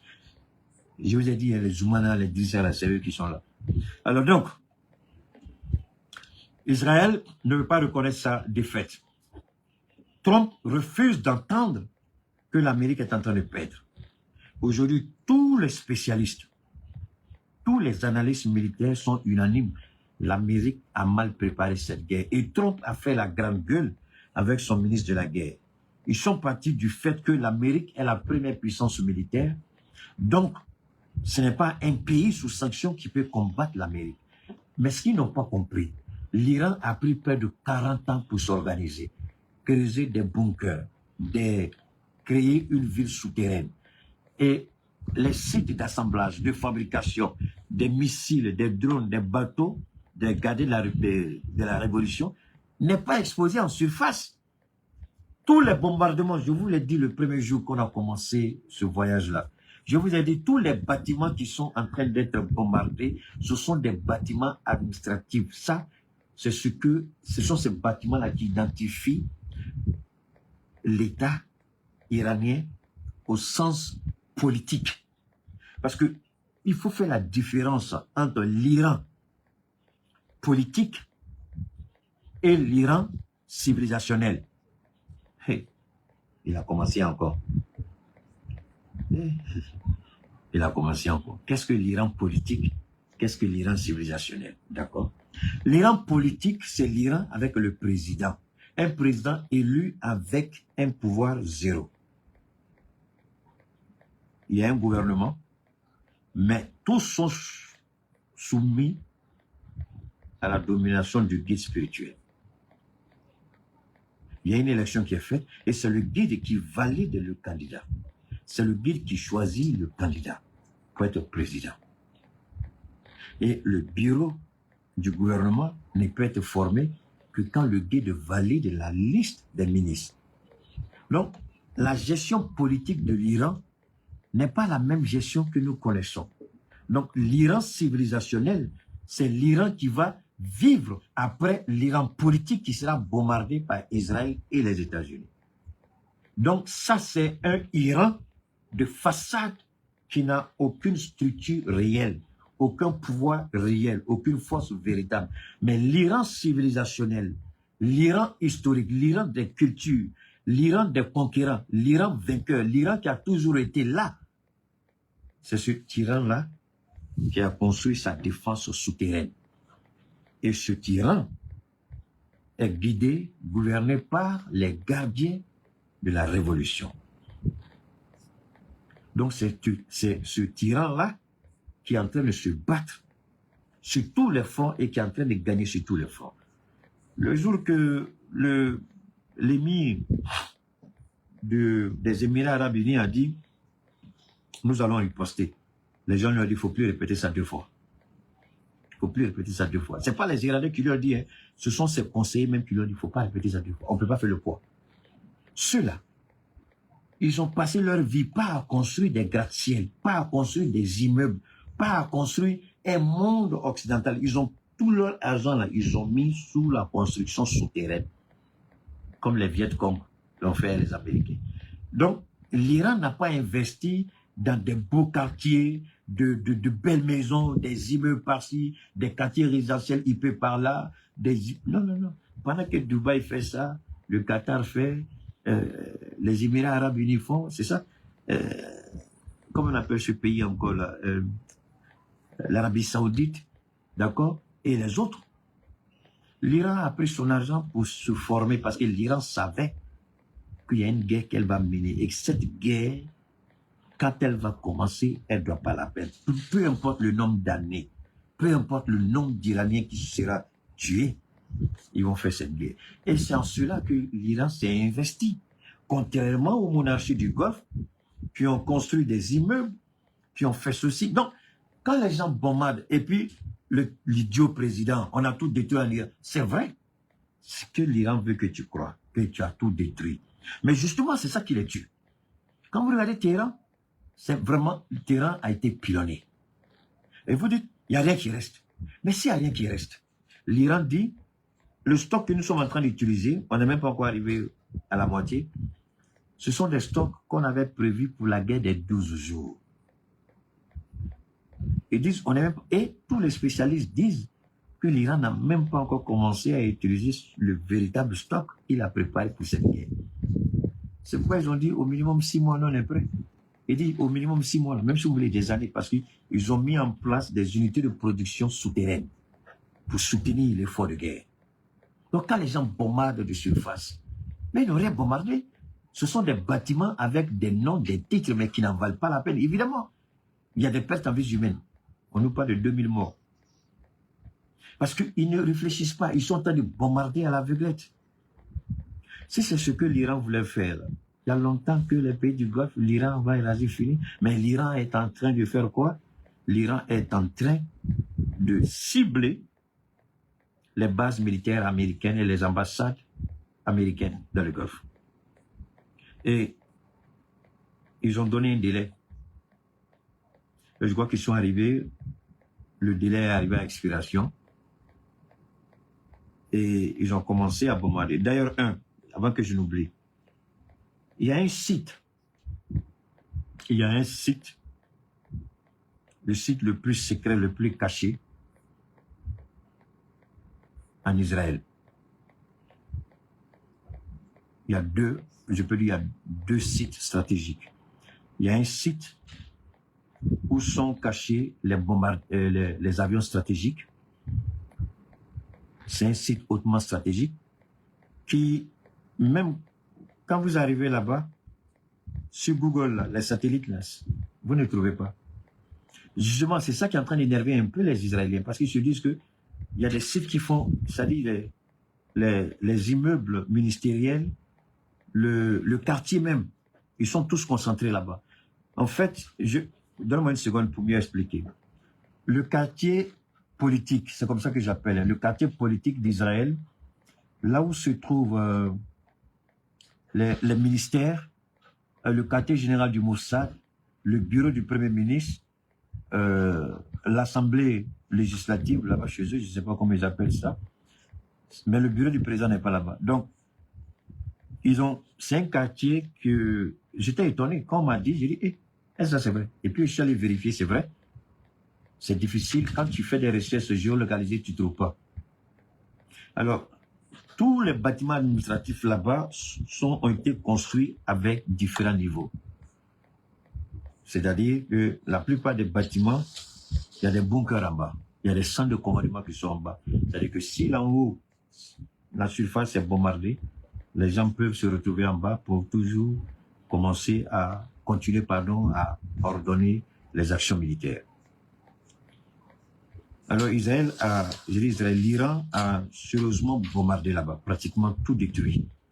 Donc je peux même dire qu'il y a plein de gens qui sont sous les gravats, c'est ça, non? On n'est même pas certain si on pourra les faire sortir.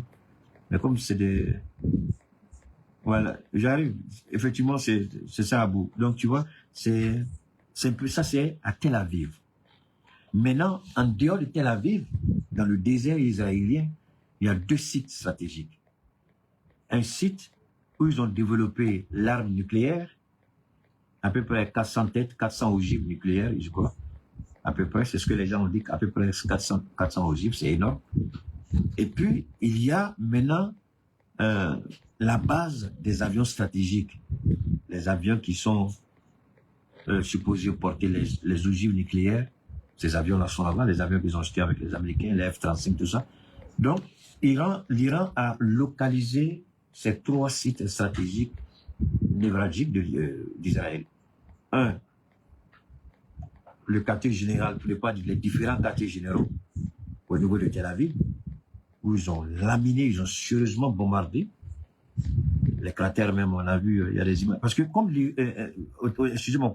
Israël a beaucoup sanctionné, et il y a une loi même qui est sortie.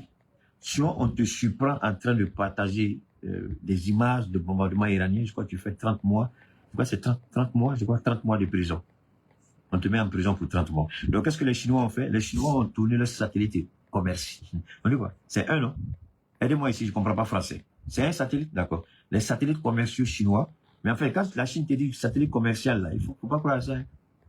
C'est des menteurs. Donc, les satellites commerciaux chinois ont commencé à publier les images de ce qui se passe en Israël.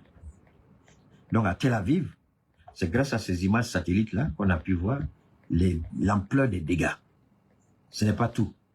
Maintenant, la frappe qui a eu lieu sur le site stratégique où se trouvent les F-35 et les avions stratégiques, Israël a démenti. Les Chinois ont fait sortir les images des frappes.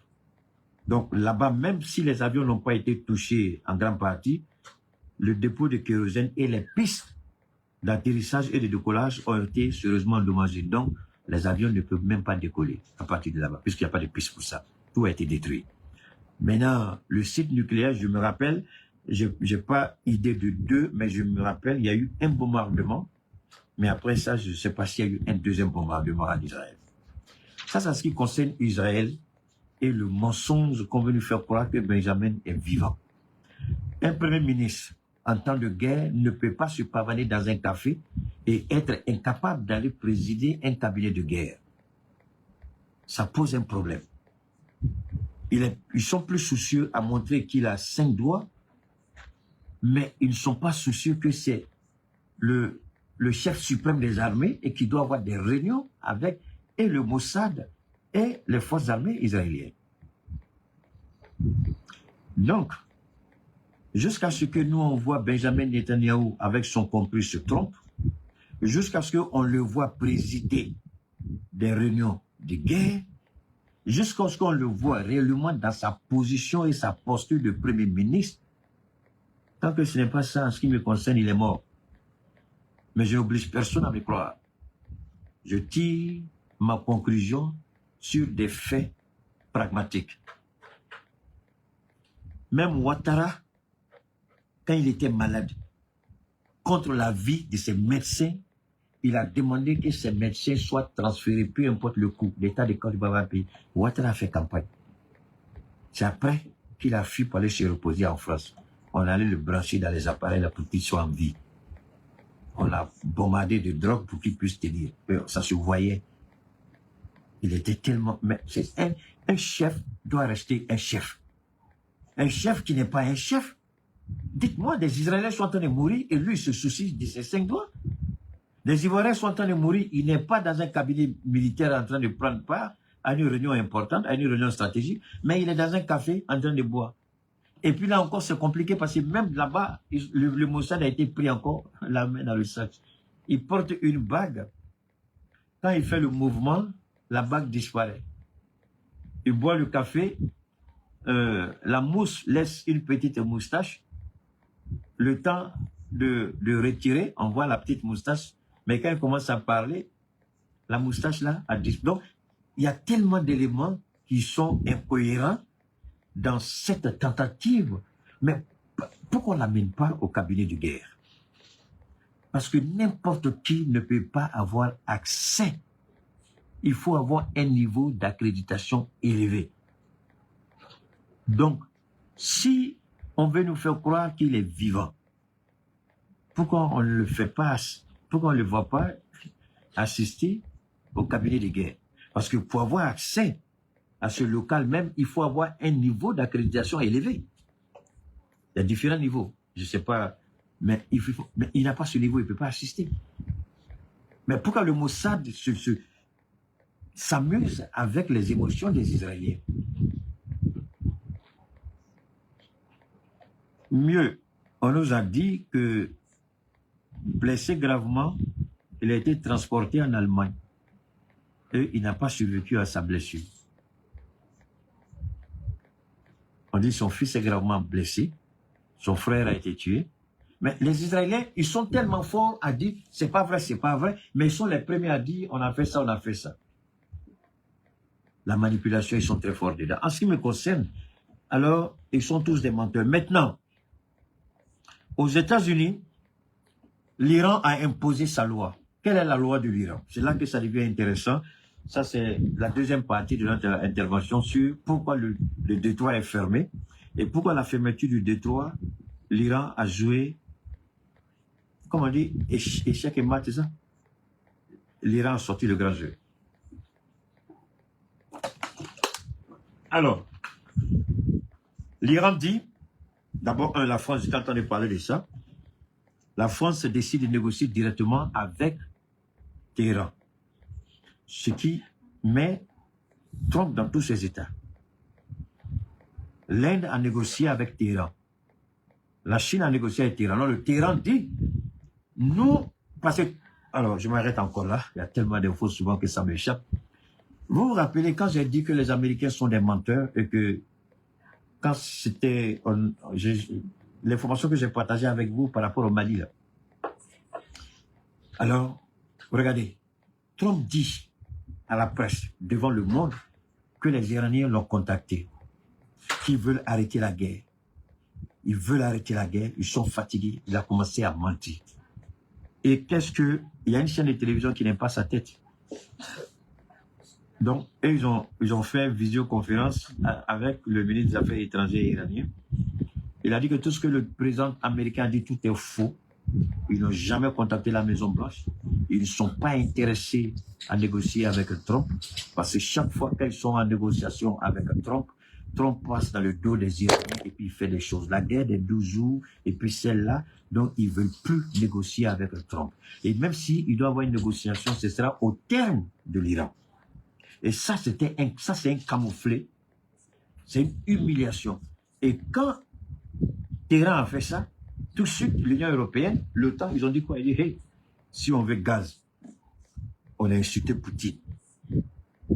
On a essayé d'humilier Poutine. Repartir Poutine, mieux vaut s'entendre avec l'Iran que d'aller chez Poutine. Donc, que fait l'Union européenne? L'Union européenne dit, nous n'allons pas, en général, l'Union européenne fait des négociations groupées. Mais l'Union européenne dit non, on ne va pas faire des négociations groupées. On laisse chaque pays décider. Donc, chaque pays décider. Donc, ceux qui veulent négocier, qu'ils aillent négocier. Ceux qui veulent pas négocier, qu'ils ne négocient pas. Alors donc, quand Trump a fait son appel, et tous ont dit, on n'est pas intéressé à aller faire cette guerre. Si c'est les Nations Unies, sur le couvert des Nations Unies, si c'est une résolution des Nations Unies, oui, on sera partant. Mais une guerre des États-Unis, on ne veut pas.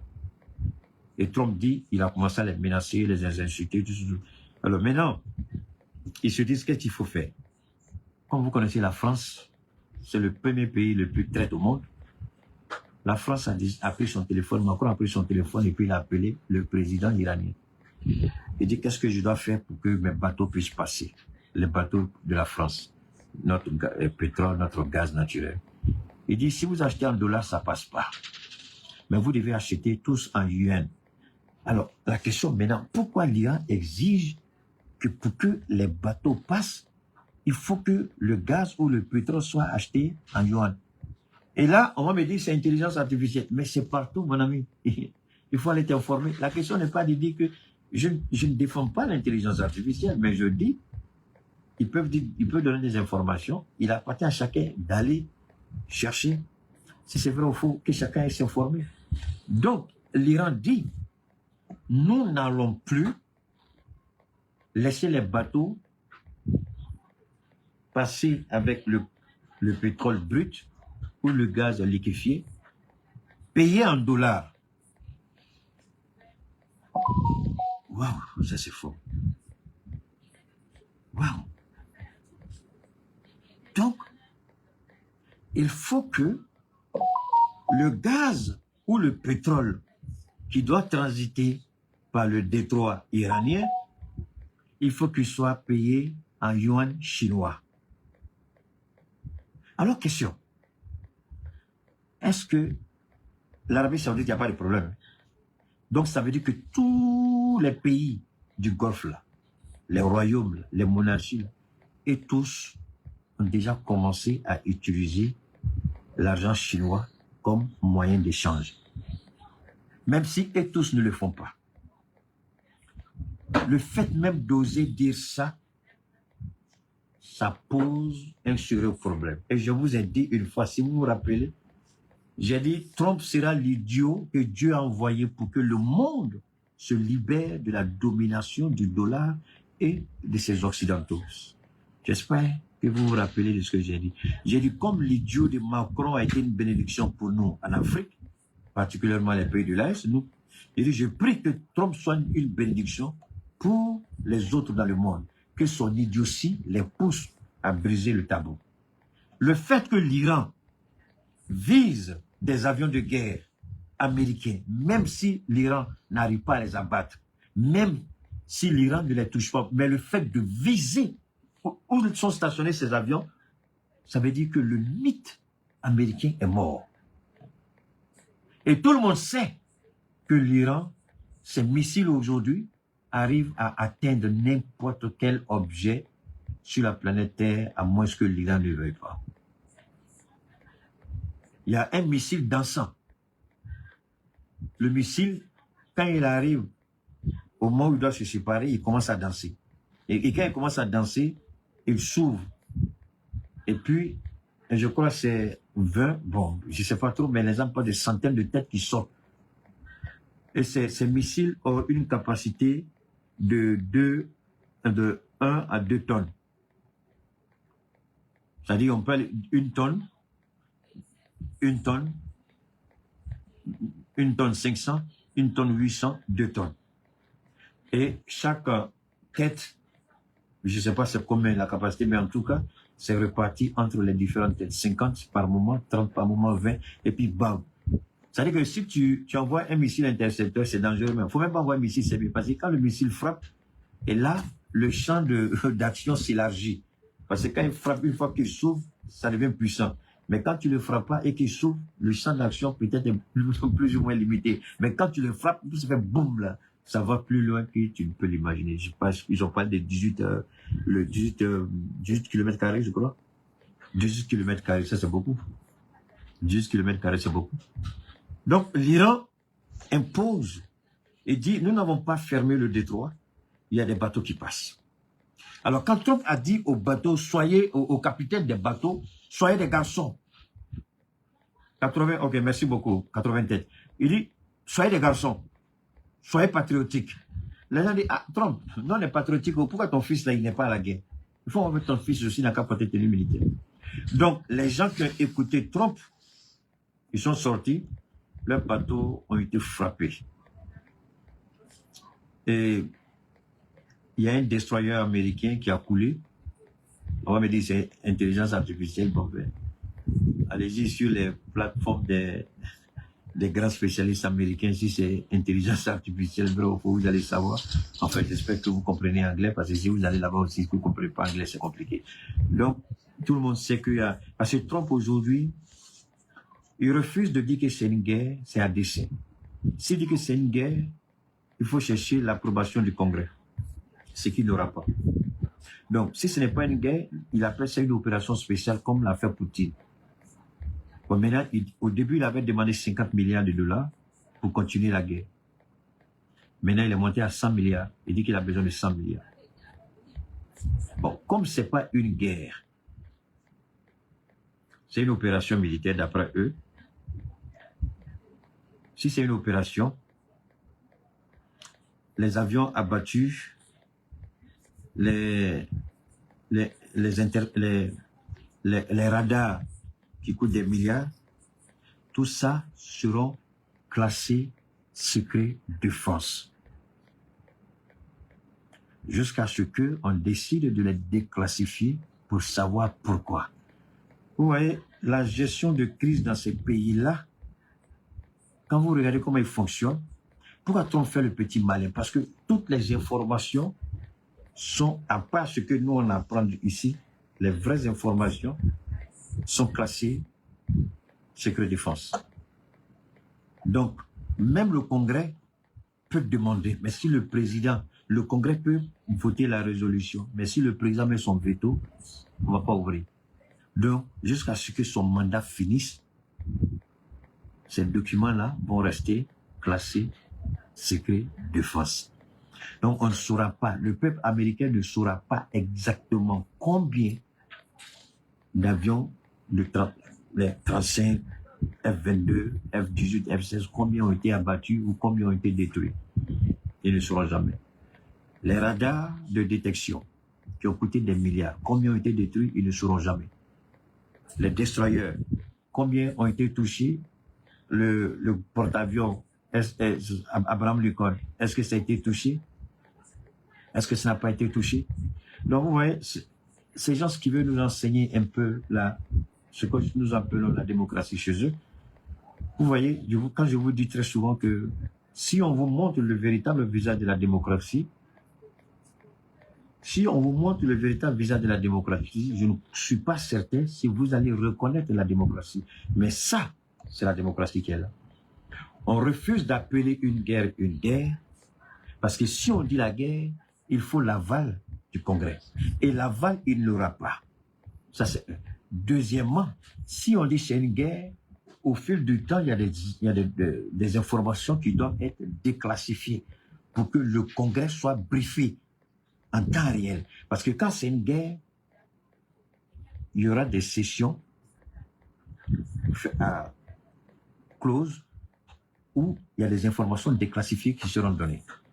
Et là, tout de suite, on peut arrêter le président. Non, j'arrête tout de suite. Mais tant que ce n'est pas une guerre, les documents restent classifiés. Le Congrès n'a pas son mot à dire. La seule chose qu'il peut faire peut-être, c'est de refuser de lui donner l'argent qu'il veut pour continuer la guerre. C'est ça qu'ils appellent démocratie chez eux et c'est ça qu'ils veulent nous imposer. Nos États regardent et apprennent. Moi, j'en parle parce que j'estime que nos présidents, non pas qu'ils écoutent ce que je dis, mais qu'ils regardent ce qui se passe là-bas. Ça peut nous donner matière à réflexion sur des choses à faire dans l'avenir. Comment c'est en pleine guerre avec l'Iran qui veulent renouer avec nous parce qu'ils ont peur de ce que j'avais dit une fois et ce que l'Iran a confirmé. Keita, depuis quand l'Iran a confirmé ce que tu as dit? D'accord, écoutez. Le premier jour, je suis sorti, j'ai dit quoi? J'ai dit, les terroristes qui sont dans le Sahel, là, commencez à retourner vos armes contre ceux qui vous envoient vers nous. Ils viennent de tuer le guide iranien. Oh, mais c'est pas ce que j'ai dit, c'est ce que j'ai dit. Et quelques jours après, quand Mojtaba a été choisi, ils ont demandé à toutes les cellules dormantes de se réactiver tout de suite. Et donc, ils savent que les cellules dormantes seront en communication avec les terroristes dans le Sahel. Voilà pourquoi les Américains veulent dardard avoir accès à notre espace aérien. Vous voyez? Ils croient qu'ils sont intelligents. Ils croient que nous ne sommes pas suffisamment intelligents pour comprendre.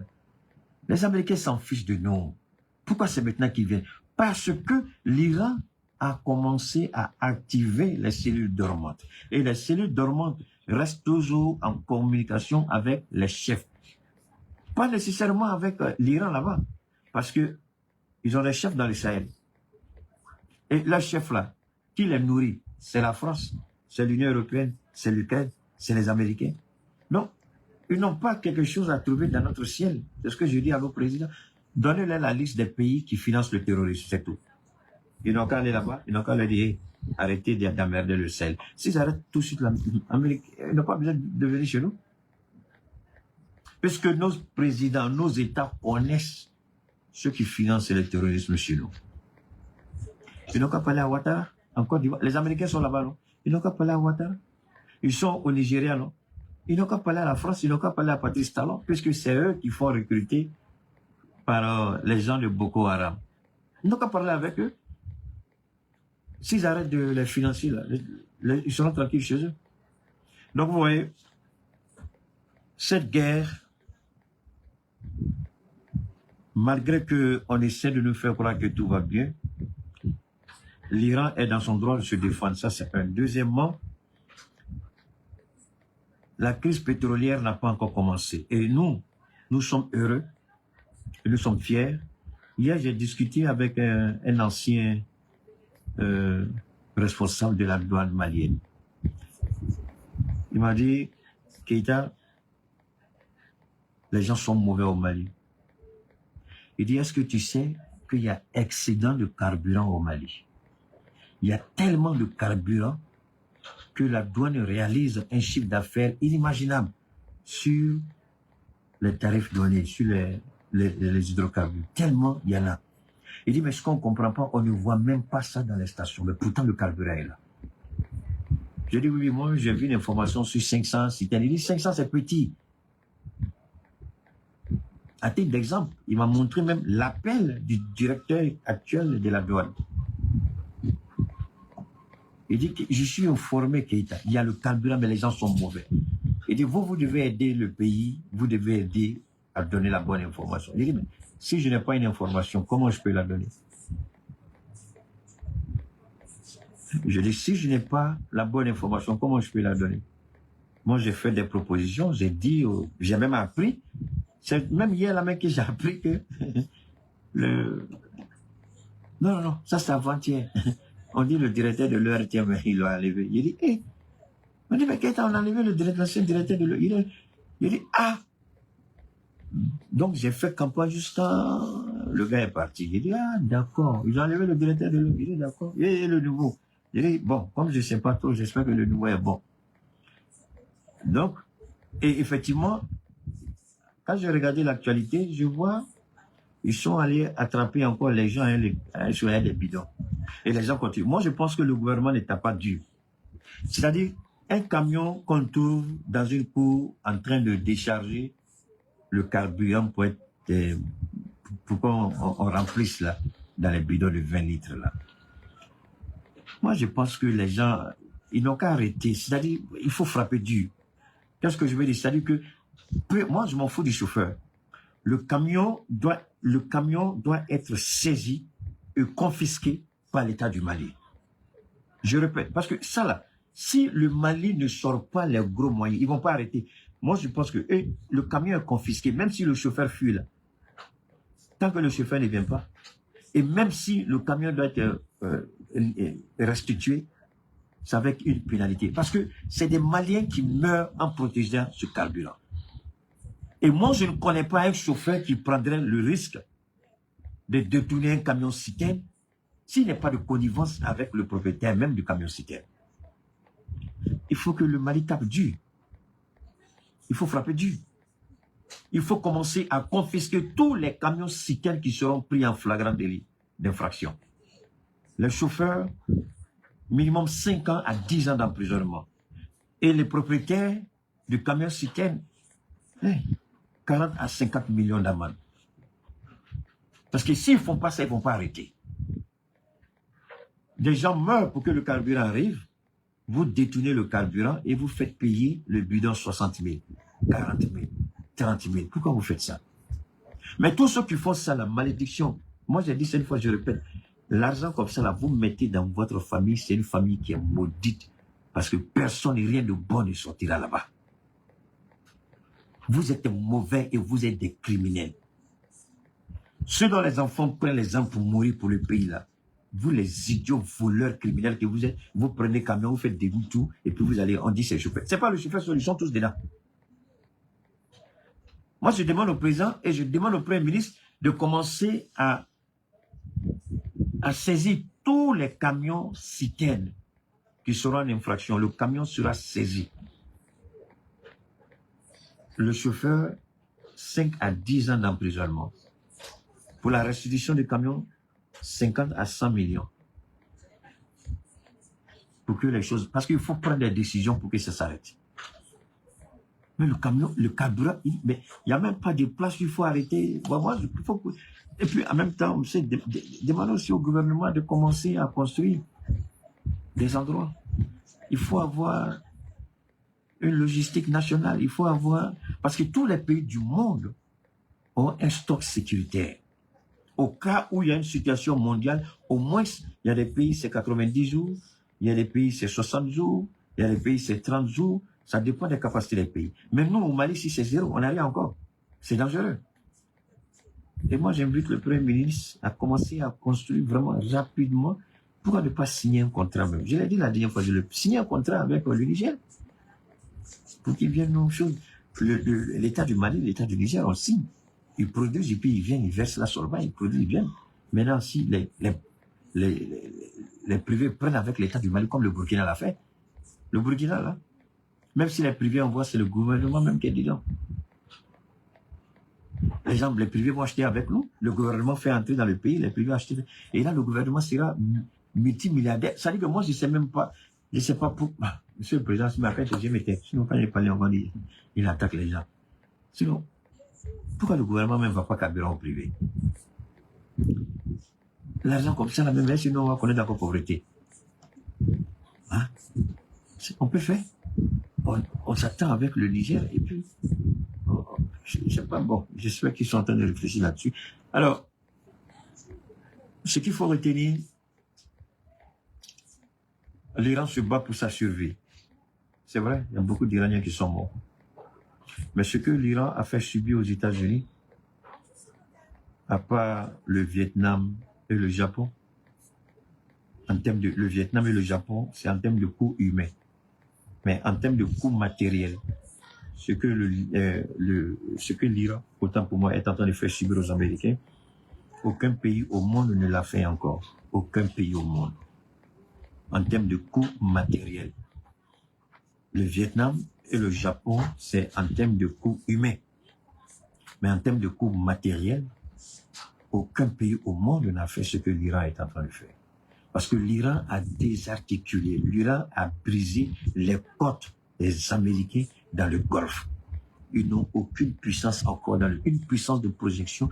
Aujourd'hui, c'est cette humiliation. Si Trump gagnait cette guerre, je vous jure au nom de Dieu, les Européens allaient tout de suite s'allier à lui. Mais parce qu'ils savent que tout ce que Trump dit, tout est faux. Et ils savent que les Iraniens n'ont pas encore dit leur dernier mot.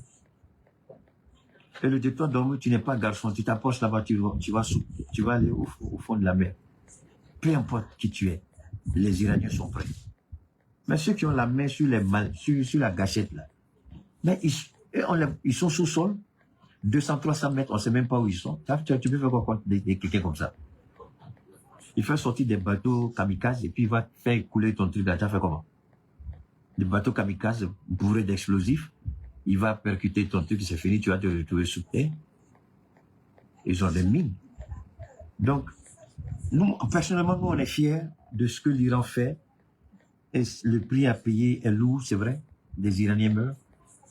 Parce qu'il faut que Israël arrête une bonne fois pour toutes. Et aujourd'hui, tellement Israël est désarticulé, le Hezbollah est en train de chicoter Tel Aviv et Jérusalem comme c'est pas permis. Il y a des choses qu'on ne peut pas vous montrer, mais je vous invite à aller vous informer. Tout n'est pas intelligence artificielle. Il y a la vérité dans ce que l'intelligence artificielle dit. Je ne dis pas que tout ce qu'ils disent est vrai, mais je dis qu'il y a la vérité dedans. Et c'est cette vérité-là que chacun doit chercher à savoir. Donc, une fois de plus, merci infiniment.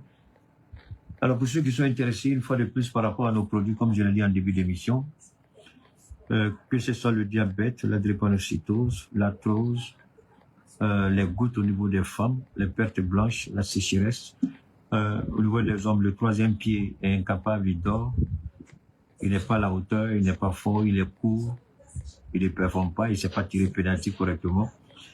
Le numéro, on va vous le donner tout à l'heure. Vous avez l'hernie discale. Vous avez... voilà, on m'a raconté l'histoire d'une vieille, s'il vous plaît, permettez-moi rapidement. Un mauvais diagnostic a failli tuer la vieille. Je crois que c'est sa fille qui m'a appelé. Je sais qu'elle est connectée parce qu'elle me suit. Mais ça fait mal. Quand j'ai écouté l'histoire de sa maman, j'étais dépassé. J'ai dit, mais c'est pas vrai. Je ne prétends pas pouvoir soigner tout le monde. Mais pour la grâce de Dieu, on a d'excellents résultats. Et je remercie certains docteurs, les médecins qui donnent mon contact à leurs patients, situés en Côte d'Ivoire et en France, beaucoup plus en Côte d'Ivoire. Et aussi en France, je crois, oui. Donc, je le dis, je ne suis pas charlatan, je ne suis pas marabout, je ne suis pas guérisseur. On travaille sur les plantes. Et comme j'avais dit, j'allais faire une proposition simple au niveau de la belle ivoirienne, parce que je voudrais que les produits portent un seul nom désormais, la belle ivoirienne. La belle ivoirienne, c'est à 3 niveaux. Il y a la belle ivoirienne préventive, le 12 et le 14 uniquement. Et puis, en fonction des cas de pathologie, il y a la belle ivoirienne, le 12B, le 14B avec le 12S. Ça, c'est des cas vraiment compliqués. Et sinon, le 12, le 14 et le 14B, voilà. Évidemment, en fonction des pathologies, des infections, il y a des produits complémentaires qu'on pourra ajouter sur les combinaisons, c'est-à-dire le traitement complet de la belle ivoirienne. Donc, nous ne fermons pas les portes. Comme je dis à tout le monde, les prix que je propose, ce sont les prix qui reflètent à peu près la valeur de mes produits. Et maintenant, en tant qu'Africain, en tant qu'être humain, on peut avoir des moments de flottement, des moments de petites difficultés financières. Je ne ferme aucune porte. Seulement, comme bien avant pour dire, Keita, on l'a vu. Mais au regard de la situation, voilà ce que je peux, voilà, si tu peux, il faut toujours proposer. Mais je ne voudrais pas que mes prix, vous les regardez et que tout ce coup, il y a un jeune homme aussi qui a fait, je lui ai dit, mais tu as mal fait. On fait pas ça. Moi, tu viens à moi parce que là, ce que vous dites, vous gâtez le nom de Keita. Je n'ai jamais fermé une porte. Vous venez à moi, on discute, si c'est acceptable, c'est acceptable, si c'est pas acceptable, je dis, il faut revoir un peu. Hein? Et puis, je sais le faire en sorte. Mais il y a des gens qui disent Keita, au regard de ce que tu fais pour l'Afrique, et puis, nous, c'est bon, ça nous convient. Et puis, les gens, on va avec. Donc, je ne ferme pas la porte. Ne vous empêchez pas. Si vous avez des situations, ayez le courage de le poser, et puis on verra dans quelle mesure on peut travailler ensemble. D'accord? Parce qu'on est tous passés par des moments difficiles. Hein. Dieu dit toujours, rappelez-vous que vous aussi, vous étiez comme ça avant. Donc, ne soyez pas très dur avec les gens. Alors, donc, s'il y a la possibilité d'aider, il n'y a pas de souci. Donc, c'est le 223, c'est le 72, 77, 47, 88, 223, 72, 77, 47, 88, une dernière fois, 223, 72, 77, 47, 88. Alors, que ce soit les trompes au boucher, que ce soit le cancer métastasé, cancer du sein, cancer du col de l'utérus, hémorroïdes internes ou externes, insuffisance rénale, hypertension ou diabète, tous les types de diabète, tous les types d'hypertension. Hein? Vous prenez le numéro et puis vous nous dites exactement ce dont il est question, d'accord? C'est un numéro WhatsApp, donc vous m'envoyez juste l'information, d'accord? C'est le 223 72 77 47 88. On garde le contact. Merci infiniment à toutes et à tous.